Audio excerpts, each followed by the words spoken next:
Excellent. Good morning, good afternoon, everyone. Thanks, Derek, for the introduction.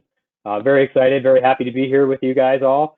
Lithium-ion batteries and battery protection is kind of one of the main topics I've focused on doing research and working with our technical teams over the past 2 years. So yeah, I've worked with Derek for the past year, really, with Levitt and getting some, alignment with the market needs and all of your guys' applications. So yeah, excited here to bring this to market with you guys and looking forward to working together. So I've been with Johnson Controls, or Ansell, for almost 17 years now. I've had various roles leading the research and development teams.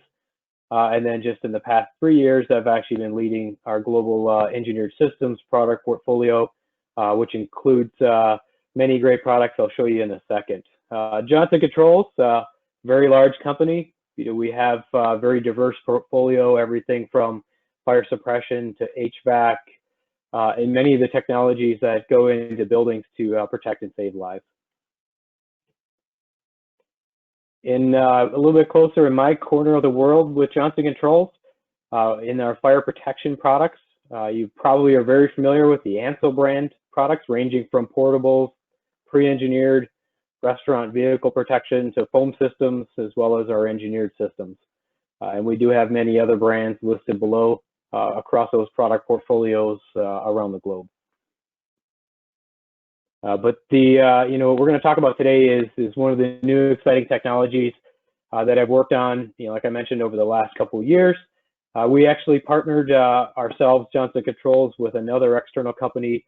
You hear the word Lion Tamer. This technology actually has been in existence for almost a decade now. We're really working with the United States Navy and protecting lithium-ion batteries in submarines. And we worked with that group to develop a commercial solution for these fixed energy storage units and systems and lithium-ion batteries more in the commercial space. So and integrating that with our other fire protection product portfolio. So today we'll go through and look at lithium-ion batteries, talk about the fire risks and hazards associated with those, including a term called thermal runaway. I'll then talk about the battery failure and battery failure cycle of lithium-ion batteries and an event during that failure cycle called off-gassing and how that can be used to prevent thermal runaway. And lastly, we'll kind of bring it all together and talk about a holistic solution comprised of not just the off-gas monitoring, but also why it's important to include the protection with traditional fire detection and fire suppression systems. So lithium-ion batteries.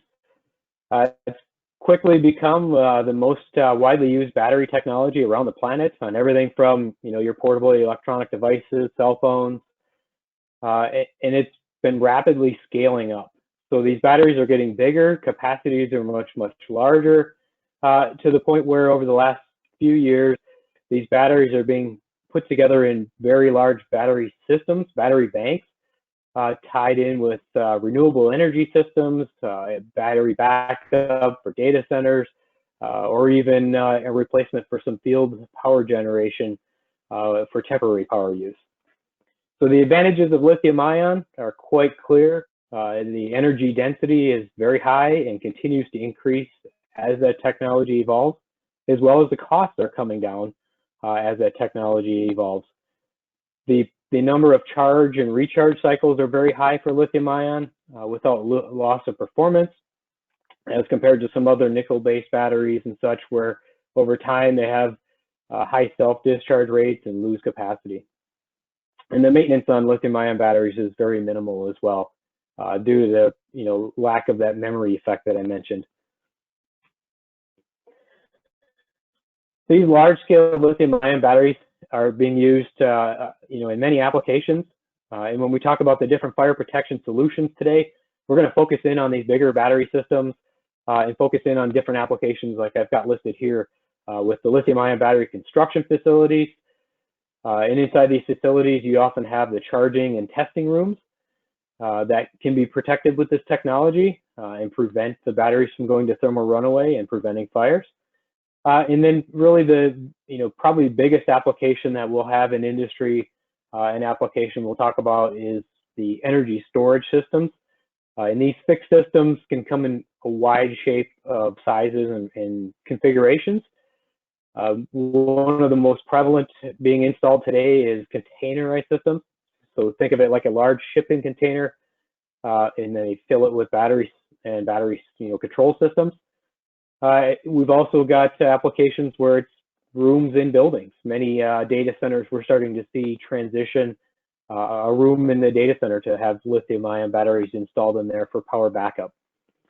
In semi-portable equipment, like I mentioned, maybe a trailer that's full of lithium-ion batteries brought out to a exploration site for oil and gas industry or construction site. So these applications continue to amount and continue to build. So these are just a few of them, for example. But anywhere you see these rack-type lithium-ion batteries shown in the right-hand picture is really where this technology can be used. So lithium-ion batteries, I mentioned some of the great things that they bring to the market in energy density and cost. However, there are some downsides to the technology. One of those being it really requires a very, very precise computer system and control systems to properly maintain the battery voltages and currents to keep them within safe working limits. These complex battery management systems are there to try to adapt and learn how these batteries age and then keep those batteries in those control limits. But we know, from industry experience and articles you see in the news where lithium-ion batteries starting on fire, we know those control systems aren't perfect, as well as, any type of software-driven or computer-based system can malfunction. So those malfunctions could lead to, like what we see in the pictures, catastrophic events that lead to major fires. And I'll say the way that these systems employ these batteries in these rack systems are great for energy storage and a lot of large energy storage in a small space. But once you get that on fire, like the picture shows, it can quickly create an escalating fire scenario and engulfing many, many batteries and getting to a fire scenario that's very challenging and extreme to extinguish. And these battery systems are growing so rapidly and in being installed in so many new applications that this technology is outpacing safety regulations and requirements that are in the marketplace to try to keep installations of systems safe. So what we're seeing is these lack of regulations are really leading to some poor installation practices, and in many cases not even having any fire protection systems, and causing additional unnecessary risk and hazard to facilities and people. So looking at some of these fire risks that we've seen in the industry and in the news, just going to highlight a few of them here today. There's been many more, and probably many, many more that haven't been reported in the news. One of the very first ones that I found actual publications on is in 2017, a Belgium fire. And this was a containerized system connected as an experiment by the local power generation company. And that ended up in a citywide shelter in place in Brussels. And that ended up taking 900,000 US gallons of water to extinguish that fire. And that also has a concern for hazardous water, due to the toxicity of the water discharge from the firefighting, getting into the local nearby water table and streams. So not only is it creating in these fire scenarios a huge fire risk, but actually the challenge of fighting these fires could cause other toxic concerns that need to be considered in the environment. Korea has been one of the hotbeds for energy storage system fires. Korea's got the most amount of gigawatts of energy with lithium-ion battery storage installed of any country today. But like I said, there's 24 major fires so far in published articles, and the Korean government has actually stepped in and shut down many of these systems, in particular because in Korea they're installed in high-rise buildings and in parking garages adjacent to where people work or where people live. So there's high risk and high concern of loss of life. And the government will not let these systems turn back online until safety systems are put in place and that they can demonstrate that they will be able to mitigate a fire scenario. And in the United States, in 2019, the Arizona Public Service had a containerized system again that actually exploded while firefighters were fighting a fire in it, and injured 8 firefighters, and that's leading to a major focus by the U.S. Energy Utilities and safety regulations to really look at making sure that safety practices and standards are set for these energy storage systems that are being installed. But what you can see from here is the fire risks are real.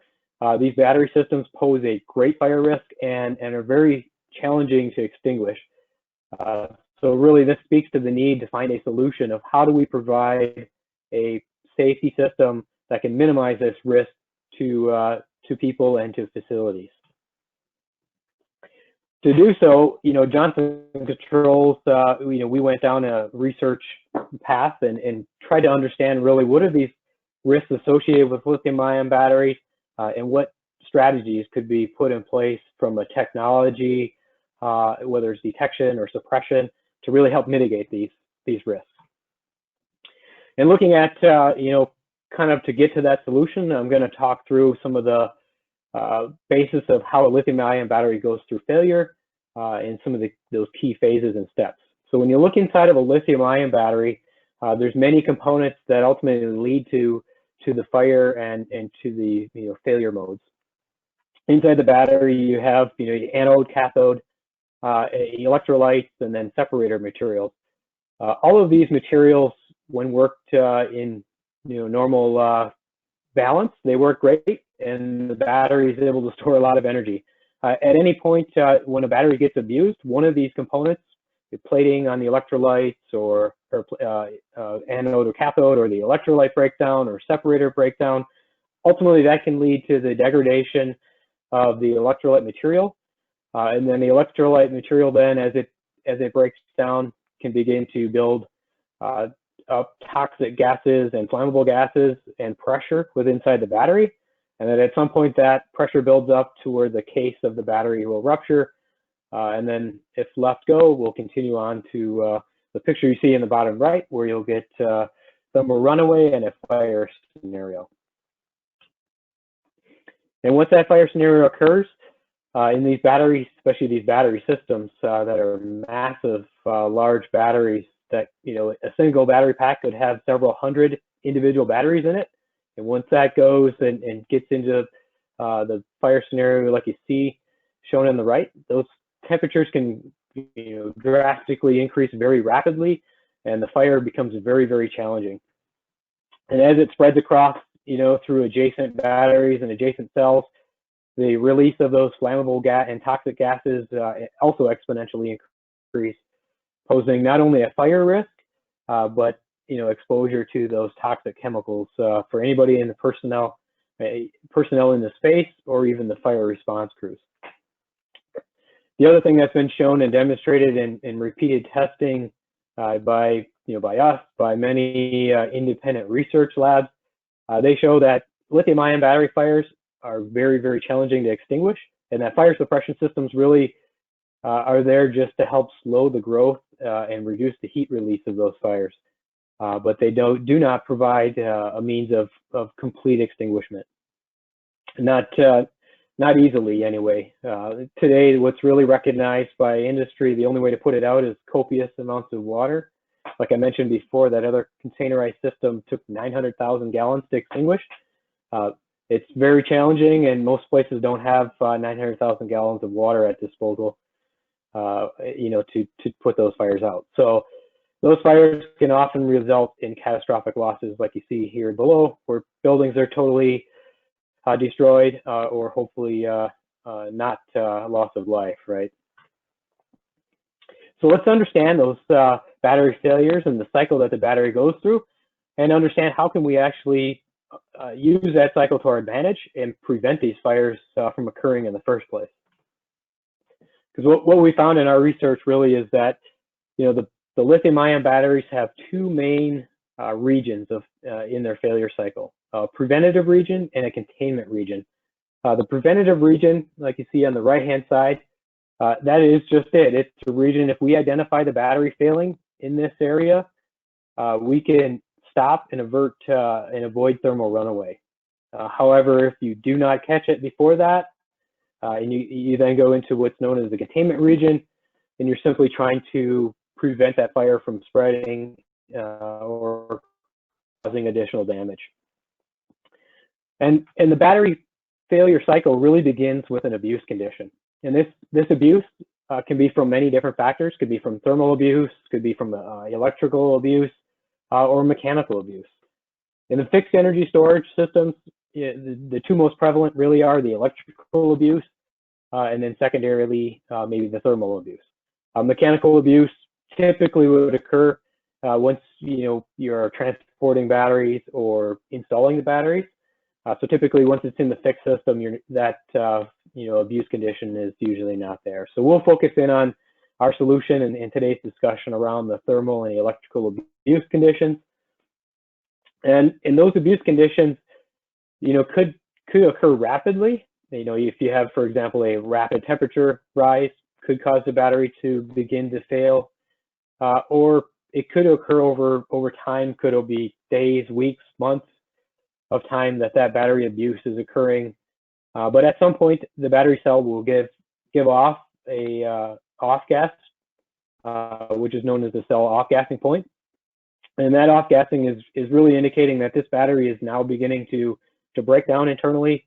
We're having abnormal battery operation, and if that battery abuse condition is left go, it will continue to proceed down its path of failure and approach thermal runaway.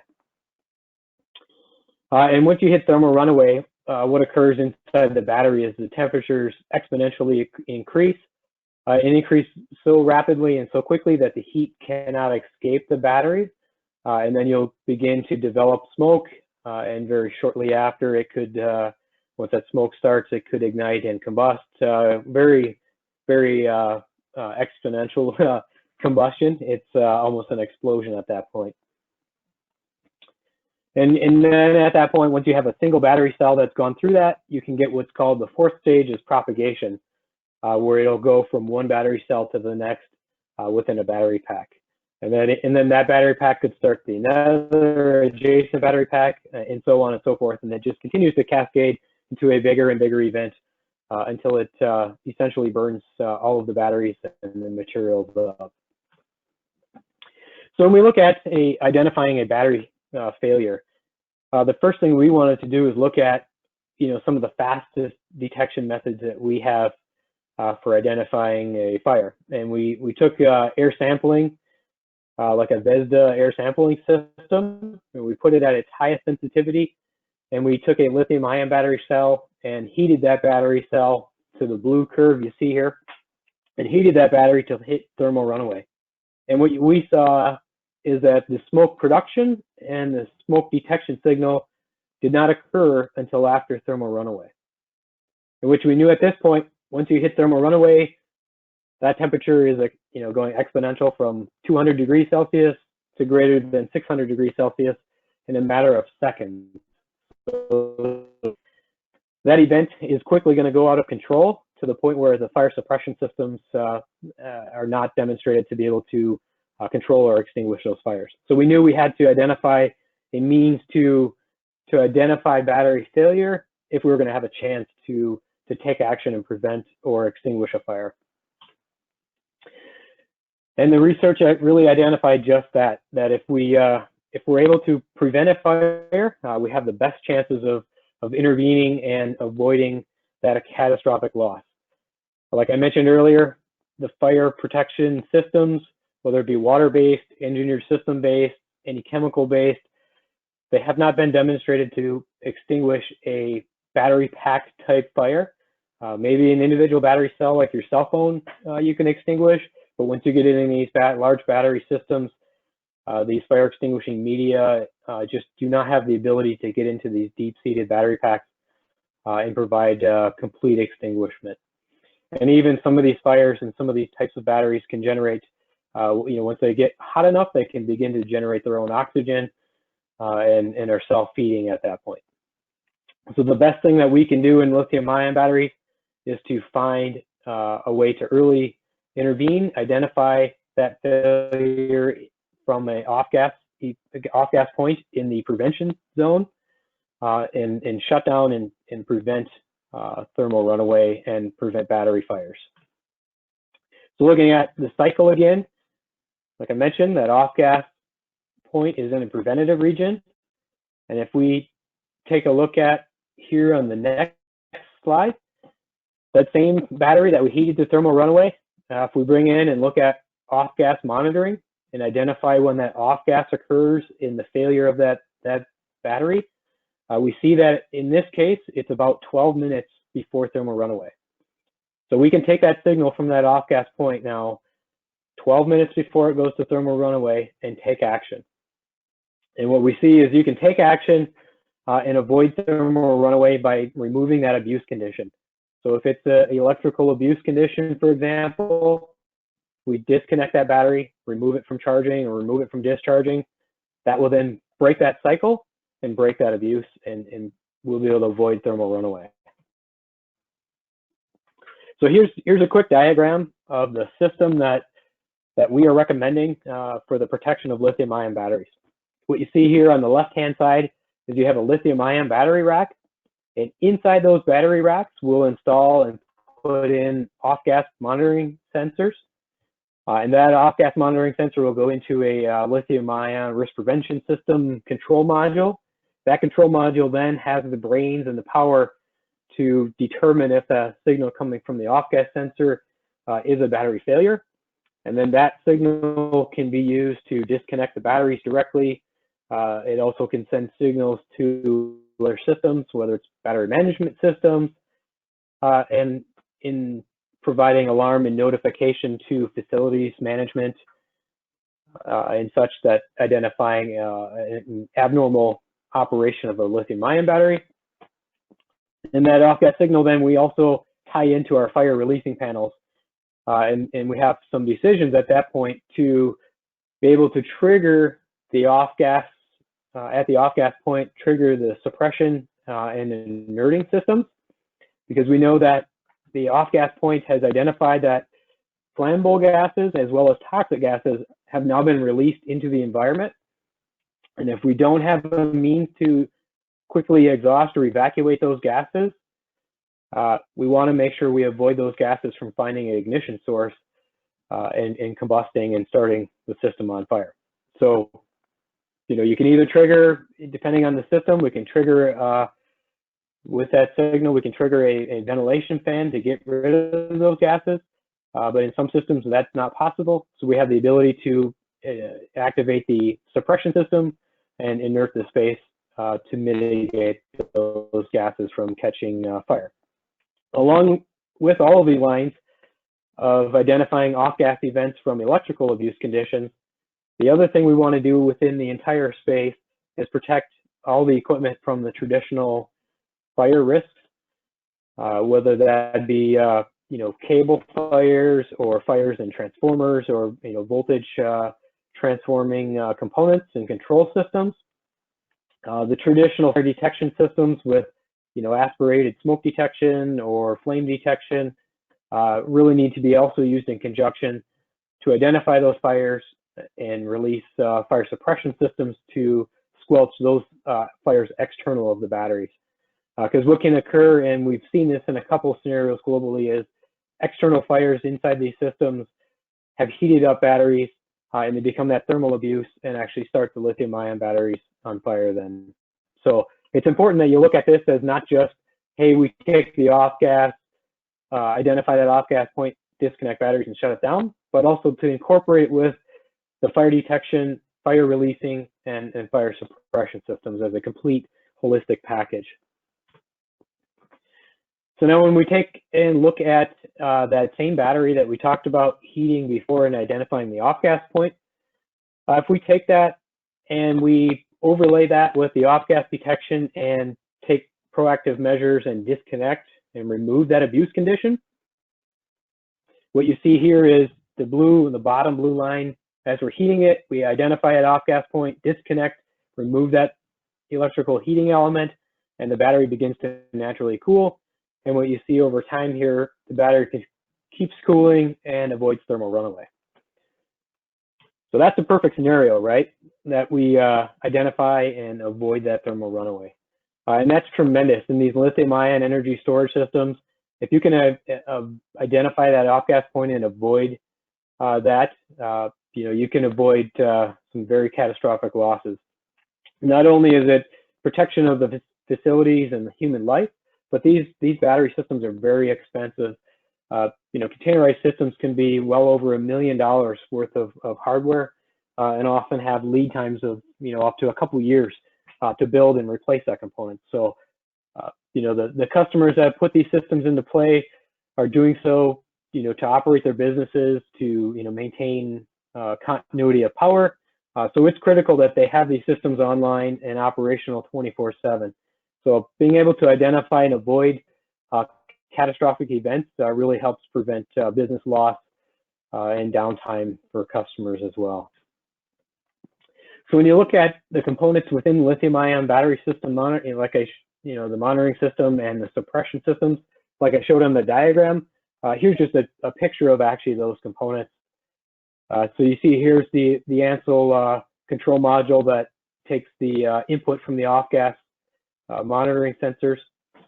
And it also takes in not just the monitoring sensors, but it has the ability to connect with what's called reference sensors that are used throughout the system to monitor outside air, incoming air through doors and through HVAC systems as a means to prevent false alarm and false shutdown of systems.